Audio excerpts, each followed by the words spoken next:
The words coiled around my throat, a low, menacing growl that cut through the stale air of the storage room. "Leon," he began, his body caging me against a wall of forgotten office supplies.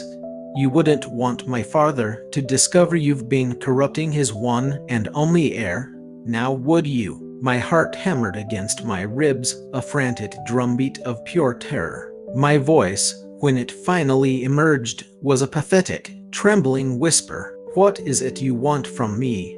His gaze, dark and intense, drifted down from my eyes to my chest, and a strange flush crept up his neck, dusting his sharp cheekbones. "Just get over here," he commanded, his voice a rough velvet that sent a shiver down my spine. "I need to lean on you." And in the end, Thutter Euros trade s exactly what happened. He collapsed against me, his head finding home in the curve of my shoulder, and drifted into a deep, untroubled sleep. My body was a monument to pins and needles, a screaming testament to immobility. I was frozen in a cheap office chair, my arms having lost all sensation an eternity ago. Ray's head was a dead weight against my chest, his breaths slow and rhythmic, the sound of a man dreaming of a world far away from this forgotten, dusty room. This was not in my job description. My limbs were staging a silent, tingling mutiny, but I didn't dare breathe too deeply, let alone move. Ray was the boss's son, the company's golden boy, a walking storm cloud with a notoriously short fuse, and for some inexplicable reason, he had decided I was his new favorite pillow. My career, if you could even call it that, was the definition of unremarkable. I was a ghost in the corporate machine, a faceless entity in a vast sea of cubicles. My salary was just enough to cover the rent for my tiny apartment and send a little money back home to my parents. I was a professional at not making waves. My desk was a forgotten island in a remote corner of the office. My work was consistently average, and I preferred it that way. If I vanished for an hour or two, no one would sound the alarm. But now, with a soft, almost vulnerable sound of rare Euros trade s snores filling the silence, I found myself wrestling with the question of how my life had taken such a bizarre turn. It had all started an hour ago. I was performing one of my thrillingly mundane tasks, Euros reorganizing decades-old files in the storage room. The door had slammed open, and Ray had stormed in, a whirlwind of expensive leather and simmering frustration. The single black stud in his ear caught the harsh glare of the fluorescent lights. He hadn't bothered with pleasantries. He had simply pointed a commanding finger at the chair. "Sit." Ire Eurostrade D thought it was some kind of strange power-tripping joke until he had leaned in, his proximity overwhelming, and delivered that cryptic, terrifying line about corrupting him. My brain had simply shut down, all higher functions ceasing, leaving only the primal instinct to obey.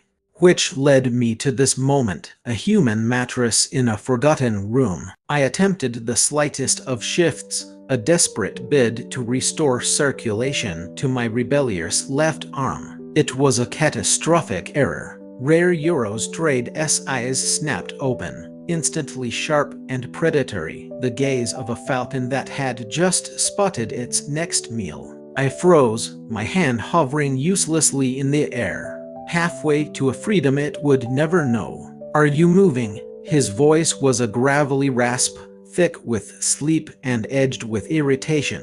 "Nope," I squeaked, hastily tucking my arm back beneath his weight, wincing as a fresh wave of pins and needles assaulted my nerves. "All good."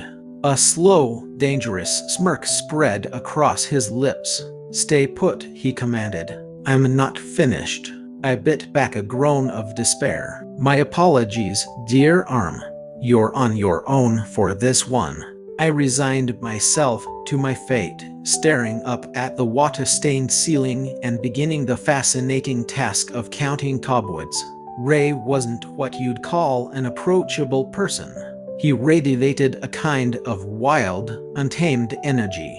He was all sharp angled euros, a chiseled jawline, perpetually messy dark hair, and an aura that screamed trouble in capital letters. He was the kind of person who seemed more likely to communicate with a wall by punching it than to ever discuss his feelings. And yet, here he was, nestled against my chest as if I were a cherished childhood teddy bear. The minutes crawled by at a glacial pace.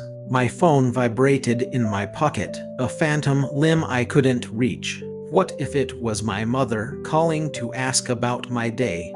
How could I possibly explain this situation? Oh, just providing lumbar support for the CEO's son in a broom closet. The usual. Yeah, that would go over splendidly. Eventually, mercifully, Ray began to stir. He sat up, stretching with the languid grace of a cat, his shirt riding up just enough to reveal a tantalizing strip of toned pale skin. I averted my eyes with a jolt, suddenly finding the peeling paint on the far wall utterly captivating. He shot a glance in my direction, his mood palpably lighter, as if he just had the most restorative nap of his entire life. Not bad, he commented, his voice losing its earlier edge. He fished in his pocket, and the telltale jangle of keys filled the silence. He tossed them at me with a casual flick of his wrist. I fumbled, my reflexes shut, barely managing to catch them. "Those are for you now," he said. "The car in the garage." My jaw must have hit the floor. What? He was already at the door, his hand on the knob. "You heard me. Don't lose them." "Ray, wait!" I scrambled to my feet, clutching the keys so tightly my knuckles turned white. My voice came out as a strangled crack. "I can't accept this." He paused, glancing back over his shoulder. A grin played on his lips, a disconcerting mix of genuine charm and veiled menace. "You'll figure it out, Leon." And then he was gone. He left me standing there, alone in the silence, holding a set of keys that likely unlocked a vehicle worth more than my entire life savings. I stared at them, my heart thudding a frantic rhythm against my ribs. This was certifiably insane. I hadn't asked for a car. I hadn't asked for any part of this. Ray was a hurricane, an unpredictable force of nature that you could never prepare for. One moment, he was cornering me with veiled threats. The next, he was playing the role of a deranged Santa Claus, doling out impossibly expensive gifts. What was his game? Did he now consider me his personal, on-call sleep aid?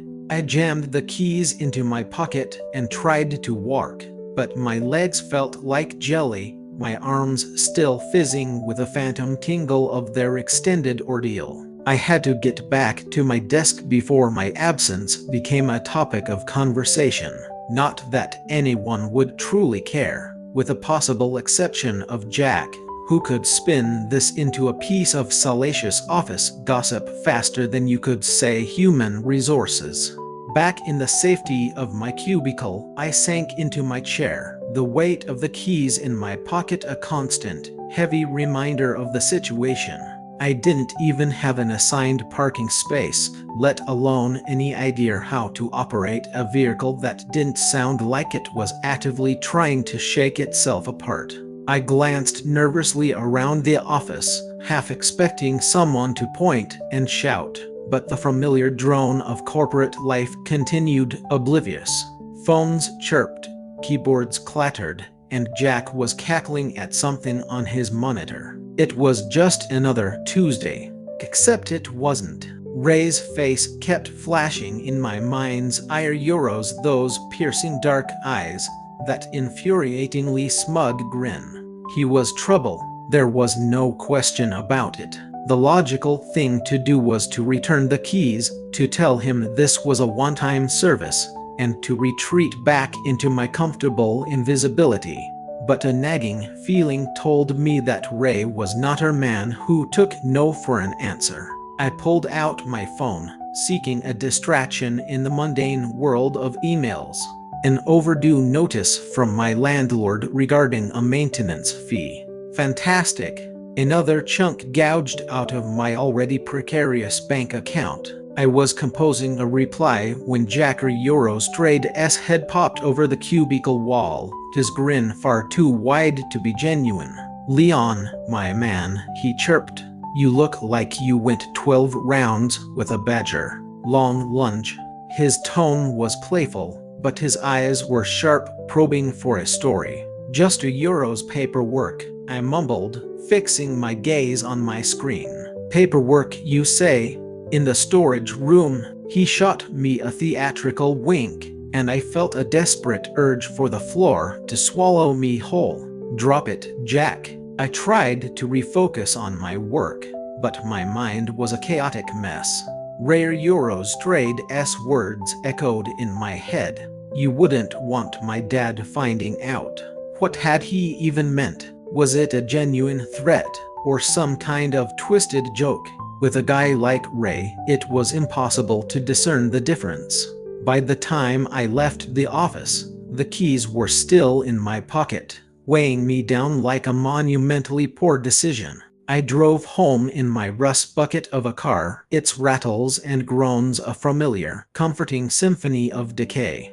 My apartment was in one of those old, character-filled buildings where the elevator was perpetually under maintenance. I trudged up the stairs, unlocked my door, and collapsed onto my lumpy, familiar couch. It wasn't much, but it was mine. I pulled out the keys and let them rest in my palm.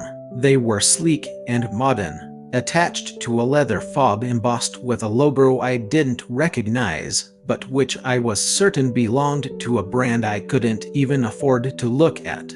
I had to give them back. That was a plan.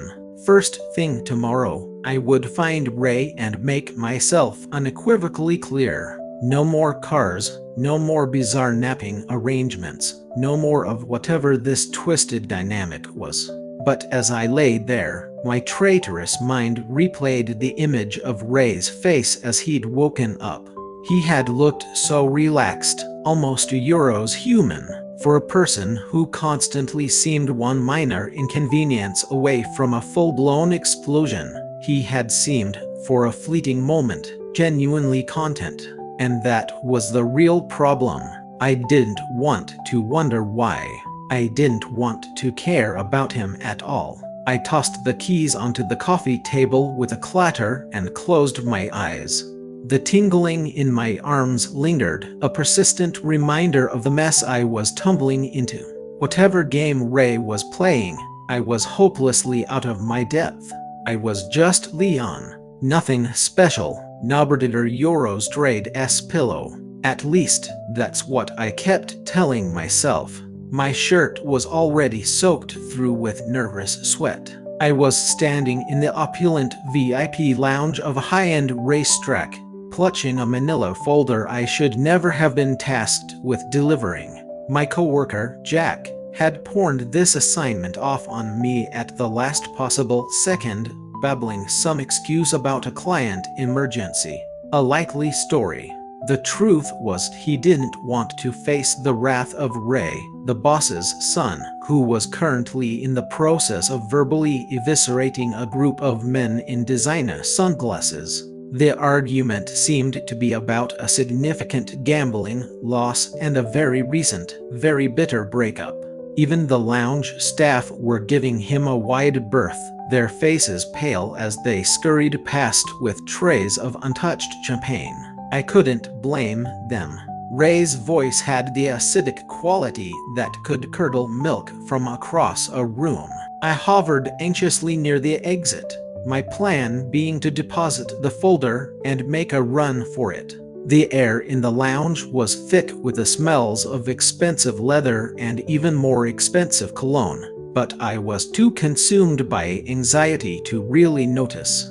Ray was pacing back and forth like a caged tiger, his custom racing jacket unzipped to reveal a form-fitting shirt that did little to hide his lean, muscular frame.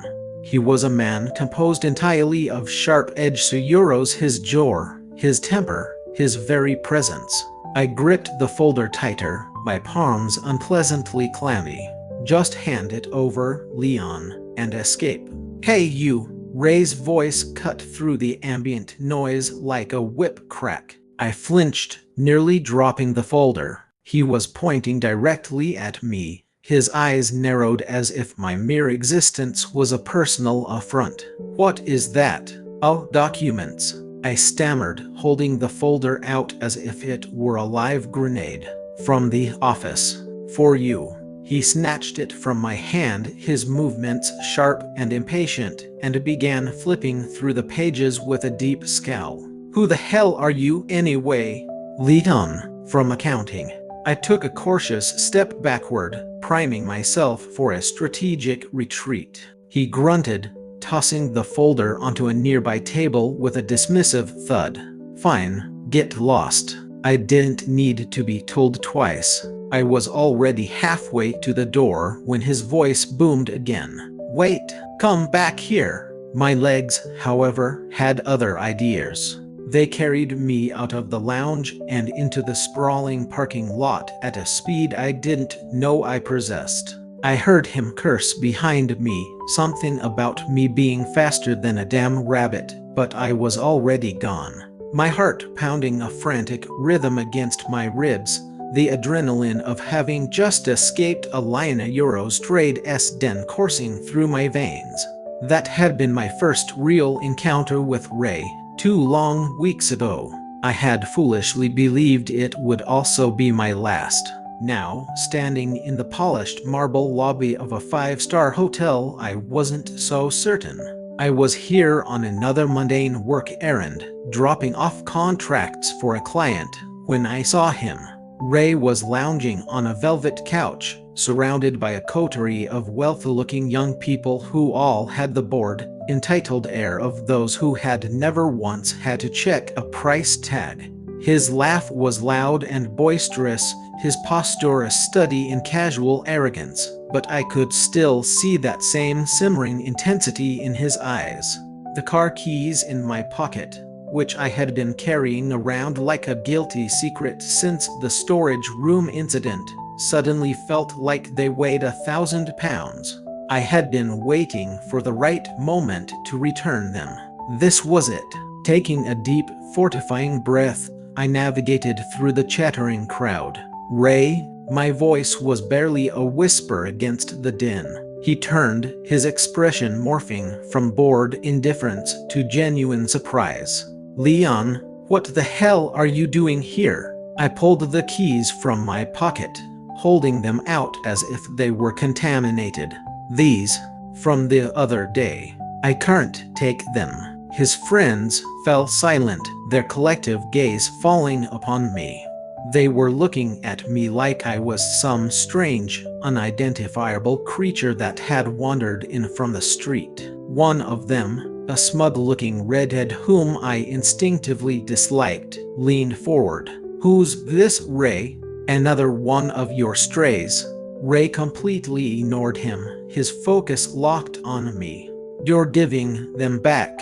His tone was sharp, laced with disbelief, as if I had just deeply insulted his family honor. Yeah. I pushed the keys further towards him. I don't need a car. I don't even know what kind of car it is. He moved closer, invading my personal space, and the scent of his Cognac Euros, something spicy and overwhelmingly expensive Euros, filled my senses. You're serious? His fingers brushed against mine as he took the keys, and an involuntary jolt, like a static shock, shot up my arm. I recoiled instantly. Don't touch me, he snapped, his voice a low, venomous hiss. His friends snickered, and I felt a hot flush of humiliation creep up my neck. Euros, I didn't mean to, I stammered, but he cut me off. Forget it. Just go. He shoved the keys into the pocket of his designer jeans, turning away from me as if I had ceased to exist. I was out the revolving glass doors before he could change his mind, my heart hammering against my chest. I leaned against the cool exterior wall of the hotel, struggling to catch my breath. Well, that had gone about as well as I could have expected. Ray was a live wire. Touch him, and you get burned. Shaking my head, I renewed my vow to avoid him at all costs. The keys were gone. I was free, or so I mistakenly thought. Later that night, I was sprawled on my lumpy couch, half-heartedly watching a rerun of some generic cop drama, when a loud, insistent pounding echoed from my apartment door. I froze, my heart leaping into my throat. I never had visitors. My parents lived hundreds of miles away, and my social life was, to put it mildly, non-existent. The knocking came again, louder this time, followed by a barked command in a voice I would now recognize anywhere. "Leon, open the damn door!" Ray. How in the world did he know where I lived? I scrambled to my feet, my eyes darting around my tiny apartment. It was clean, but undeniably Spartan. A second-hand couch, a wobbly coffee table, and a refrigerator that hummed with the ominous tone of a B-list horror movie villain. This was no place for a person like Ray. "Leon!" His voice was sharper now, impatient. "I can kick this thing down. You know." I yanked the door open, attempting a weak, placating smile. "Hey, Ray. You were Euros, what's up?" He was standing there, all 6+ feet of him, dressed in a black hoodie and jeans that probably cost more than my monthly rent. And behind him, grinning like he was about to watch the show of a lifetime, was the redhead from the hotel. Ray's eyes swept over me, then past me, taking in the entirety of my humble abode. His nose wrinkled in distaste. "This is where you live. It's home," I said, a defensive edge to my voice. "What do you want?" The redhead chuckled, leaning casually against the doorframe. "What? No invitation? This place looks like it's one strong gust of wind away from collapsing." "Shut up, Mel," Ray said, his eyes still fixed on me. He stepped over the threshold, forcing me to backpedal into my own living room. "We need to talk." "About what?" My voice cracked, and I hated myself for it. "I gave you the keys back." "Yeah, about that." Ray crossed his arms, the silver stud in his ear glinting. "You're going to help me out." "Help you?" I glanced at the redditor Euros Melvina Euros, who was now smirking like he was in on a joke I hadn't heard. "With what?" Ray leaned in, his voice dropping to a conspiratorial whisper. "I don't sleep. Haven't for months. Tried everything there Euros doctors, pills. Nothing works. But you are Euros." He jabbed a finger into my chest. "You're the only thing that's worked." I blinked, my mind struggling to process his words. "You mean a Euros in the storage room?" "Exactly." He was so close now I could see the faint shadow of stubble on his jaw. "So, here's the deal. You let me crash here, I get some sleep, and you name your price." My mouth opened and closed like a fish. Euros, I don't want anything." Melvin burst out laughing. "Dude, are you for real? Ray is offering you a blank check and you're turning it down." "I don't need a car," I said, my voice gaining a sliver of firmness. "Or money. I just want to do my job and go home." Ray's eyes narrowed, as if he were trying to determine if I was playing some kind of complex negotiation tactic or if I was just genuinely stupid. "You're serious?" "Yeah." I swallowed hard, my throat suddenly desert dry. "Look, I'm not whatever you think I am. Just find someone else." He took another step forward, backing me up against my own couch until I nearly tripped. "No one else," he said, his voice low and absolute. "It's you or nothing." My stomach twisted into a painful knot. This was insane. He was insane, but there was something in the way he was looking at me, a desperate, hunted look, as if I were the only solution to a problem that was destroying him. It made it impossibly difficult to say no, not because I felt any desire to help him, but because I was genuinely terrified of what he might do if I refused. "Fine," I muttered, my gaze fixed on the floor. "One night, that's it." Ray's grin was all teeth, the triumphant look of a wolf that has successfully cornered its prey. "Deal." Melvin clapped his hands together, his own grin wide and mocking. "This is going to be hilarious." "Ray, you sure about this guy? He's liquor euros aggressively average." "Get out, Mel," Ray said, never breaking eye contact with me. Melvin laughed, giving a mock salute as he turned to leave. "Later, loser," he called over his shoulder. The door slammed shut, leaving just me and Ray standing in my too small apartment. The air between us was thick with a tension I couldn't possibly name. "Sleep," Ray said, kicking off his expensive sneakers as if he owned the place. Now, I just stared at him, my heart pounding a frantic, terrified rhythm. What had I just agreed to? Ray was sprawled across my couch as if it were his personal throne, one arm casually slung over the backrest, his long legs taking up space clearly designed for at least two people. He had a designer duffel bag at his feet, presumably packed with silk pajamas and other luxury toiletries, giving the distinct impression that he was moving in. My small apartment suddenly felt claustrophobic, as if his very presence was consuming all the available oxygen. I stood awkwardly by the kitchen counter, clutching a glass of water I didn't want, trying to wrap my head around the evening's events. I had gone from successfully returning a set of car keys to hosting an impromptu sleepover with a volatile son of my companion Eurostrade's CEO. He glanced around the room again, his lip curling with a faint, undisguised disdain. "You actually live like this? No wonder you're so uptight." "It's affordable," I said, my voice coming out tighter than I intended. "Not all of us are blessed with trust funds." He snorted, unzipping his bag and pulling out a pair of pajamas made from a fabric so fine it shimmered under the dim light. "They probably cost more than my couch." "Relax, Leon. I'm not here to judge."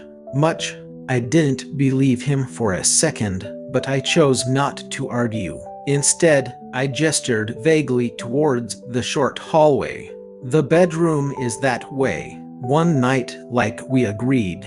He stood, slinging the bag over his shoulder, and followed me. My bedroom was a testament to functionality over style. A narrow bed, a second-hand dresser with a wobbly leg, and a lamp that flickered ominously if you bumped the table it sat on. Ray took one look at my bed and raised a skeptical eyebrow. "That's it. What is this, a twin?" "It's a full," I said defensively. "It's perfectly fine for one person." "Guess we're about to find out." He dropped his bag on the floor and began unbuttoning his shirt without a hint of self-consciousness. I quickly turned away, a wave of heat rising in my face. It wasn't that I was a prude, but there was an easy, casual confidence about Ray that made me feel like an intruder in my own home. I busied myself with the pointless task of straightening my already straight pillows, deliberately avoiding the sight of him changing. "So, how is this supposed to work, exactly?" "You just sleep," he said, his voice muffled as he pulled on his pajama top. "Pretty much. You lie there. I lean on you. I pass out. Easy. Easy for him, perhaps. I was already drowning in regret, but I gave a stiff nod, climbing onto the bed and scooting over to the far side, pressing myself against the cold wall. Ray didn't hesitate. He slid in beside me, his proximity a startling, tangible heat. Before I could formulate a protest, he had settled his head on my chest, draping one arm across my stomach in a gesture of casual possession. My heart gave a violent stutter. I stared at the ceiling, focusing on a particularly interesting crack, and commanded my body to remain calm. "Stop tensing up," he mumbled, his breath a warm puff against the fabric of my shirt. "You're making it weird." "You're the one making it weird," I muttered under my breath, but I forced my shoulders to relax, my muscles to unclench. His weight was substantial but not entirely uncomfortable. Soon his breathing deepened and evened out into a slow, steady rhythm. He was asleep. Just like that.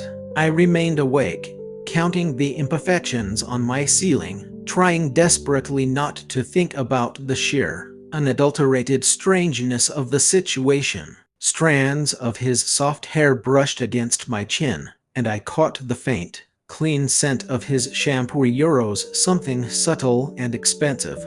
My arms were once again trapped, held hostage by his sleeping form, but I remained perfectly still. I wasn't sure why. Perhaps it was because saying no to Ray felt akin to trying to defuse a live bomb with a pair of chopsticks. Hours later, I awoke to the first rays of morning sunlight slicing through my cheap blinds. The bed was empty. Ray was gone. I sat up, rubbing the sleep from my eyes, and immediately noticed that something was profoundly different. My old, wobbly coffee table had vanished, replaced by a sleek, low-profile modern one. The couch was also new euros, a plush, charcoal gray sectional that looked like it belonged in a design magazine, a stark contrast to the sagging, lumpy monstrosity I had owned for years. In the kitchen, a gleaming new stainless steel refrigerator hummed a quiet, contented tune. It was fully stocked with food I hadn't purchased. A small, crisp note was sitting on the counter. "Don't freak out. Consider it rent." I stared at the note, my jaw clenching. Rent? Rent for what? For allowing him to use me as a human tranquilizer. I grabbed my phone and left for work, my head spinning. This wasn't generosity. This felt more like a leash than a gift. At the office, I had barely logged into my computer when Jack materialized over my cubicle wall, his grin sharp and predatory. "Late night, Leon. You look like you wrestled a bear and lost." "Just tired," I grumbled, keeping my eyes fixed on the screen. I was in no mood for his brand of teasing. "Tired, huh?" He lowered his voice to a conspiratorial whisper, glancing around the office. "Heard you were in the storage room with Ray the other day. People are talking." My stomach plummeted. "Talking about what?" He winked, leaning even closer. "You know, you and the boss's kid. Getting cozy." "It's not like that," I snapped, my voice louder than I intended. A few heads in the surrounding cubicles turned in our direction. I sank lower in my chair, wishing I could become invisible. "I was just helping him with something." "Sure you were." Jack's grin widened as he sauntered away, leaving me to stew in a potent cocktail of panic and rage.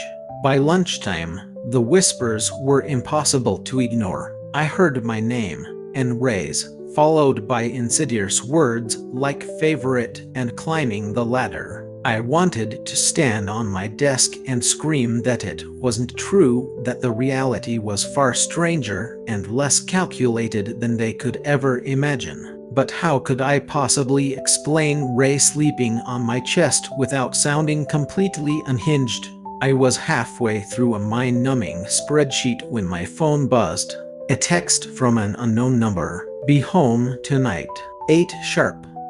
My grip on the phone tightened. He was coming back. A part of me wanted to text back, to tell him to stay away, to find another solution to his problems. But the memory of his weight against me, the quiet rhythm of his breathing, the way he had looked almost peaceful for the first 10 euros, it stopped me. I hated that it stopped me. That night, I was pacing the length of my newly furnished apartment when Ray's signature knock echoed through the door. He was alone this time, thankfully, no Melvin in tow to provide a running commentary. He was dressed simply in a black t-shirt and jeans, his duffel bag slung over one shoulder. "Miss me?" he asked, stepping inside without waiting for an invitation. "Not really," I lied, shutting the door behind him. "What's with all the furniture? I didn't ask for any of this." He shrugged, tossing his bag onto the new couch with a careless air. "Your old stuff was tragic." "You're welcome. I liked my old stuff," I said, crossing my arms defensively. "And I don't need your charity."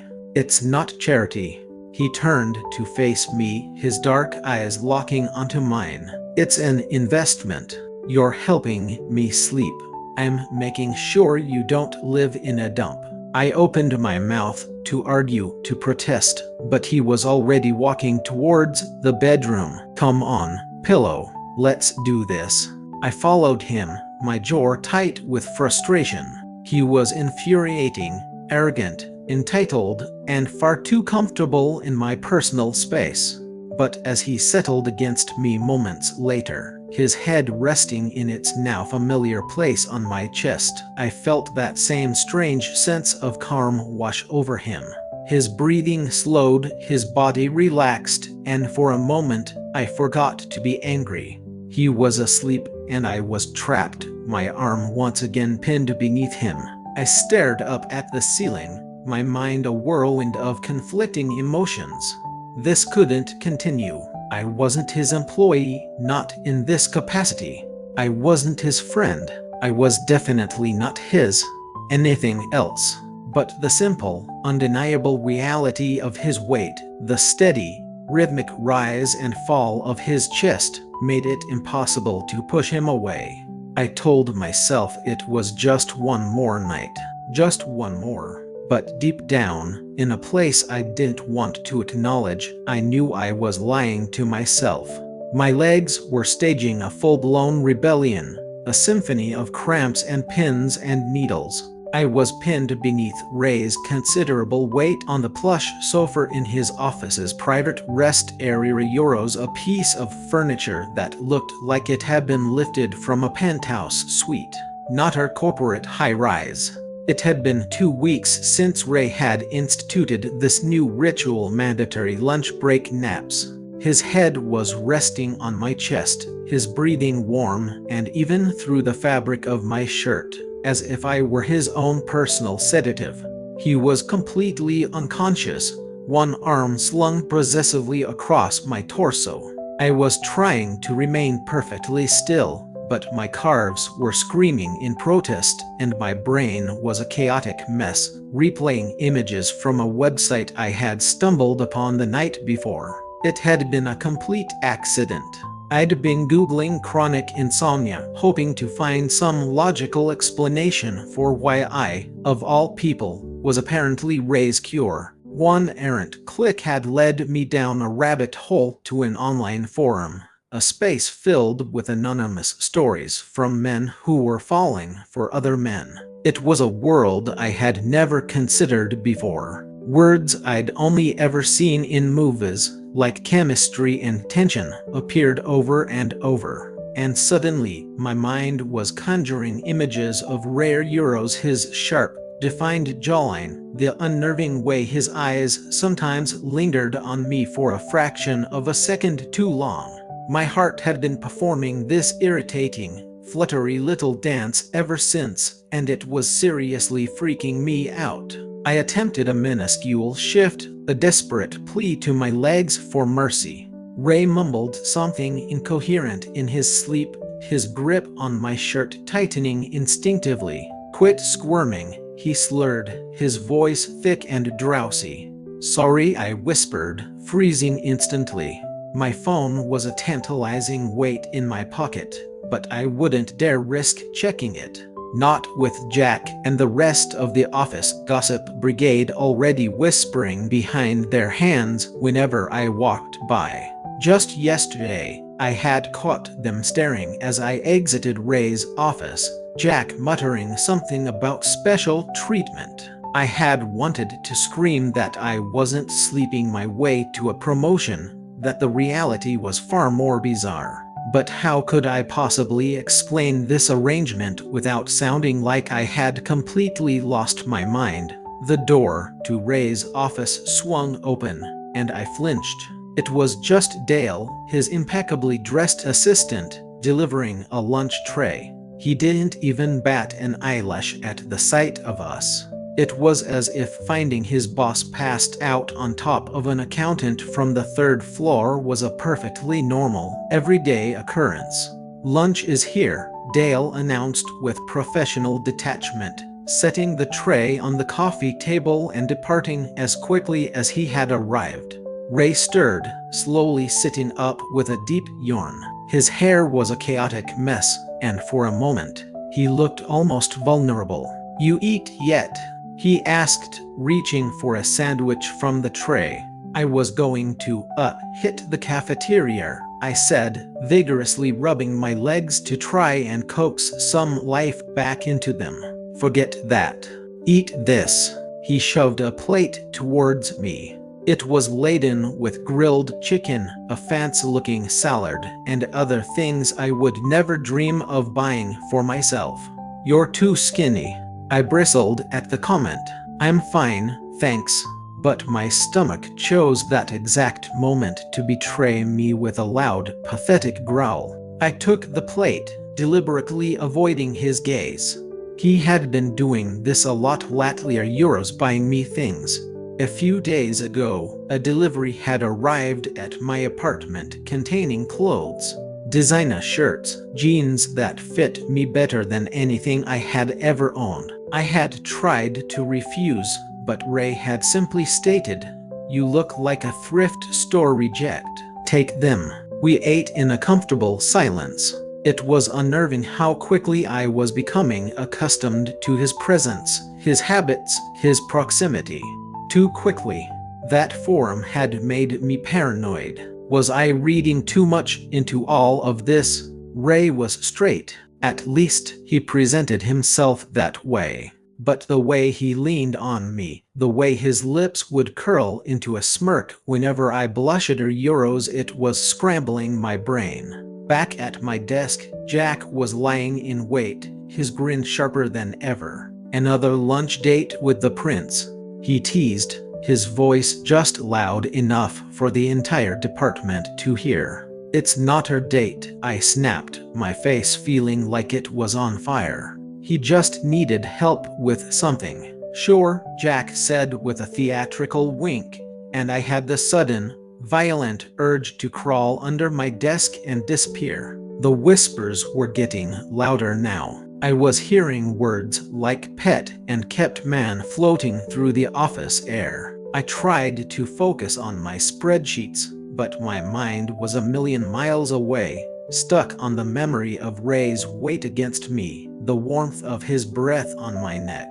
That night I was at home, aimlessly scrolling through my phone, trying to shake off the anxieties of the day. Ray was due to arrive at any moment. He had been showing up every single evening with the unerring punctuality of a Swiss watch. I was halfway through a ridiculously unhelpful online article titled 10 Signs You're Falling for Someone when the familiar, heavy knock sounded at my door. Ray strode in, duffel bag in hand, looking vaguely annoyed. "Your lock is a joke," he announced, tossing his bag onto the couch. "I could break in with a paper clip." "Then don't," I shot back, setting my phone aside. "Normal people knock." He ignored my comment, kicking off his shoes. "Bed, now." I sighed in resignation, but followed him down the hall. We fell into our now familiar routine, me on my back, him on my chest. His breathing quickly slowed, but I was wide awake, my mind racing at 100 miles an hour. The words from that forum kept circling in my head, heart racing. Can't stop thinking about them. Feeling warm when they're near. Check, check, and check. I was in deep, deep trouble. Ray, my voice was barely a whisper. He didn't stir. This is Euro's getting weird, right? I mean, you can't possibly need me every single night. He shifted, one eye cracking open to fix me with a lazy glare. What's your deal, Leon? You backing out on me? No, it's just Euros. I hesitated, my throat feeling tight. I'm tired. This is a lot. Maybe we can. Euros cut back a little. He sat up abruptly, his gaze suddenly sharp and intense. Tired? You're tired? He let out a harsh, humorless laugh. You know what's tiring? Not sleeping for weeks on end. You are the only thing that works, and now you're complaining. I'm not complaining, I said, my own voice rising to meet his. But I'm not your personal mattress. I have a life. He leaned closer, his eyes narrowing into dangerous slits. What life? This? He gestured dismissively at my small, sparsely decorated apartment. You're saying no to me for this? My face burned with a mixture of anger and humiliation. Maybe I am. I don't need your fancy furniture or your expensive lunches. I was doing just fine before you showed up. He stared at me, his jaw tight, and for a tense moment, I thought he was going to explode. But instead, he leaned back, a slow, knowing smirk spreading across his face. Fine. You want space? Say the word, but don't come crying to me when I'm not around to fix your sad little life. I flinched, his words landing with more force than a physical blow. I don't need fixing, I muttered, but even to my own ears, it sounded weak and unconvincing. Ray lay back down, settling his head on my chest again as if the entire argument had never happened. We'll see about that, he said, his voice softer now, almost teasing. You're stuck with me, Leon. I didn't respond. My heart was pounding, and not just from anger. The way he was looking at me, the casual way his hand brushed against my armor, Euros, it was all too much. I wasn't supposed to feel this way. Not about him. Not about a guy who was almost certainly straight and definitely a million miles out of my league. I closed my eyes, trying to focus on anything else. But his warmth, his weight, the simple fact of his presence here, Euros, it was all I could think about. I wasn't an idiot. I knew what this feeling was, and it scared the hell out of me. If I was falling for Ray, I was completely and utterly screwed. Guys like him didn't fall for guys like me. They took what they needed and moved on. But as his breathing evened out, his body relaxing completely against mine, a small, dangerous part of me began to wonder if I was wrong. Maybe he wasn't just using me. Maybe there was something else here, something unspoken. Something simmering just beneath the surface. I pushed the thought away. It was safer that way. Ray was pacing the length of my tiny living room, his expensive sneakers scuffing the new rug he had bought for me without asking. There was a different energy about him tonight, Euros, less of his usual cocky arrogance, and more of a restless, agitated quality, like a caged animal. I was perched on the edge of the couch, my knees drawn up to my chest, desperately trying to find the right words to reverse the catastrophic mess I had created. Last night, in a moment of pure panic, I had told him I had a girlfriend. I had hoped the lie would create a necessary distance between us, a buffer to protect me before my feelings spiraled completely out of control. Now, his eyes were drilling into me with an intensity that made me regret every single fabricated syllable. A girlfriend. Ray stopped pacing, planting his hands on his hips. His voice was sharp enough to cut glass. You're telling me you have a girlfriend, and you're still letting me crash here every single night. I swallowed hard, my throat as dry as sandpaper. It's a Euros complicated. Complicated? He took a step closer, looming over me. Leon, you're home with me every night. You're at the office all day. When the hell do you even see this mystery woman? I should have known he would call my bluff. Ray was not the type of person to let anything slide. I tugged at the collar of my shirt, my gaze fixed on a fascinating spot on the floor. You were Euros not happy about this. You know, the sleeping arrangement. He laughed, but it was a cold, humorless sound. You're so full of it. You don't have a girlfriend. You're just trying to ditch me. My face was burning. I'm not trying to ditch you. I just think Euros, maybe this isn't good for either of us. Your sleep is better now, right? You don't need me anymore. His eyes narrowed, and for a terrifying second I thought he was going to snap. Instead, he sat down on the coffee table, so close that our knees were almost touching. You think I'm only here for the sleep, Leon? I could buy a dozen Tempur-Pedic mattresses, hire a team of sleep coaches, whatever. I'm here because of you. My heart did a clumsy somersault in my chest. What's that supposed to mean? He leaned forward, his voice dropping to a low, intimate murmur. You're not just some pillow. I like you, okay? I've liked you since that day at the racetrack, when you took off like a scared rabbit. You're different. You're real. I stared at him, my brain completely short-circuiting. Rare Euros, rich, gorgeous, untouchable rare Euros light me. The guy who had never had to work for a single thing in his life. I shook my head, attempting a weak, disbelieving laugh. You're messing with me. You're straight. He smirked, but there was a new softness in his eyes that I had never seen before. Straight, gay, whatever. I don't care about the labels. I care about you. My chest felt tight, and I wasn't sure if my body wanted to flee or stay rooted to the spot. Before I could make a decision, my phone buzzed on the couch beside me. I snatched it up, grateful for the interruption, but Ray was faster. He plucked it from my grasp, his thumb swiping across the screen. It was unlocked, because of course I had forgotten to lock it.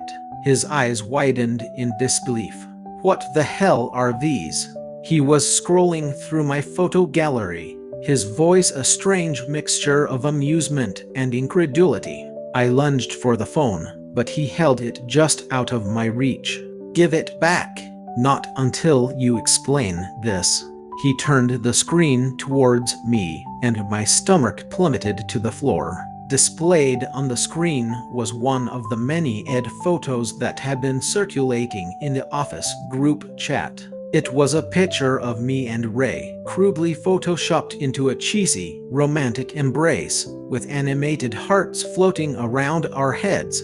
Jack and his crew of gossip mongers had been having a field day, turning our strange arrangement into their own personal romantic comedy. It's not what it looks like, I blurted out, my face a bonfire of humiliation. The guys at work are Euros, they made those. I just saved them because Euros, they're funny. Funny? Ray's grin was dangerous now. The look of a cat toying with a cornered mouse. You kept a dozen pictures of us that make it look like we're about to elope. You sure you don't have a little crush, Leon? I don't Euros. I stopped the lie, feeling too heavy and false in my mouth. My heart was pounding a frantic rhythm against my ribs. I couldn't look away from him. Okay, fine. Maybe our Euros feel something, but it's not a crush. It's just a Euros confusing. His grin softened, losing its sharp edge. He set the phone down on the couch. Confusing is a start. He leaned in, and before my brain could process what was happening, his lips brushed against mine. It was quick, tentative, a question rather than a statement. Every rational part of my mind screamed at me to pull back, but my body refused to listen. I kissed him back, and suddenly the tentative touch deepened into something more. His hands came up to cup my face, and my heart was racing so fast I felt dizzy. When we finally broke apart, I was breathless. Ray, I don't do Euros. He pressed a finger to my lips, his eyes dark and intense. Don't overthink it. Just let it happen. I nodded, too stunned to argue, but the moment was shattered by a firm knock at the door. I froze. Ray groaned, muttering something under his breath about terrible timing. I opened the door to find an older couple standing in the hallway. They were impeccably dressed in clothes that silently screamed old money. The man had Ray's sharp jawline, and the woman's smile was warm, yet carefully calculated. Ray's parents. Leon, the woman said, her voice kind but firm. I'm Claire, Ray's mother, and this is my husband, Wade. May we have a word? I glanced back at Ray, who had gone completely rigid, his arms crossed tightly over his chest. What are you doing here? He demanded. We're here for Leon, Wade said, his tone calm but undeniably authoritative. We've heard a great deal about you. My stomach lurched. This was it. This was the part where they told me I wasn't good enough for their golden son, that I was a temporary amusement who needed to disappear. I braced myself for the inevitable, but Claire's next words completely blindsided me. We're grateful, she said, her eyes surprisingly soft. Ray has been a Euros different since he met you. Happier. He hasn't slept properly in years, not since the insomnia started. We've tried everything. Doctors, therapists, medication. Nothing worked. Until you. I blinked, completely caught off guard. Euros, I didn't do anything. You did, Wade insisted, his voice steady and certain. He's stable now. His temper is better. He's not risking his life on those damn racetracks nearly as much. Ray snorted, but there was no real venom in the sound. You make it sound like I was a train wreck. You were, darling, Claire said, her tone gentle but firm. She turned her attention back to me. We want you to stay in his life, Leon. Whatever it takes. I was speechless. This was not the confrontation I had been anticipating. There were no threats, no offers of a bribe to make me leave. They were practically begging me to stick around. Ray was watching me, his expression unreadable, and I realized that this was real. They saw me as something more than just the invisible guy from accounting. Euros, I'll think about it, I managed to say, my voice shaky. We're Euros, we're figuring things out. Claire smiled, a knowing, genuine smile this time. That's all we ask. They left after a few more minutes of polite conversation. Ray shut the door, leaning his back against it with a heavy sigh. Well, that was weird. Yeah, I said, rubbing the back of my neck, still trying to process everything. They're Euros nice. They're nosy, he corrected, but I could see a flicker of pride in his eyes. He pushed himself off the door and stepped closer, his voice dropping low again. So, you're figuring things out, huh? Does that mean you're in? I looked up at him, and my heart did that stupid, fluttery thing again. Maybe, but don't get cocky. He laughed, a real, genuine laugh, and pulled me into another kiss. This one was slower, deeper, filled with a certainty that hadn't been there before. When we pulled back, he was grinning like he had just won the lottery. "Too late, Leon. You're mine." I rolled my eyes, but I was smiling too. And for the first time, I wasn't sure I minded at all. I am alone in my apartment, stirring a pot of instant noodles over the stove. The silence is deafening, a palpable presence in a way it never was before. Ray has been gone for a week, sent on some mandatory overseas business trip by his father. Our apartment, feels wrong without him. Eurostrade's too quiet, too still, too empty. The stylish, new couch he bought me sits in the corner, a monument to sleek, modern design, but it offers no warmth, no comfort. Eurostrade spent the past 7 days in this upgraded space feeling more hollow than I ever did when it was just my own lumpy, second-hand furniture. His presence has so completely filled every corner of my life that his absence leaves a void, a gaping hole I don't know how to fill. I look around at the designer clothes in my closet, the gourmet food in my new refrigerator, the man on the couch in the photoshopped pictures still saved on my phone. None of it means anything without him here. I am no longer just Leon, the invisible man from accounting, and I am certainly no longer just a pillow. I am his, and for the first time in my life, I think Eurostrade finally found a place that feels like home.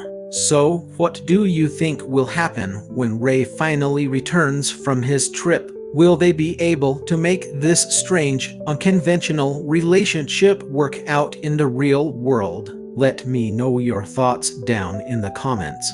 And if you enjoyed this story and want to hear more, don't forget to hit that like button and subscribe to the channel. Your support means the world, and it ensures we can keep bringing these stories to you. Thanks for listening.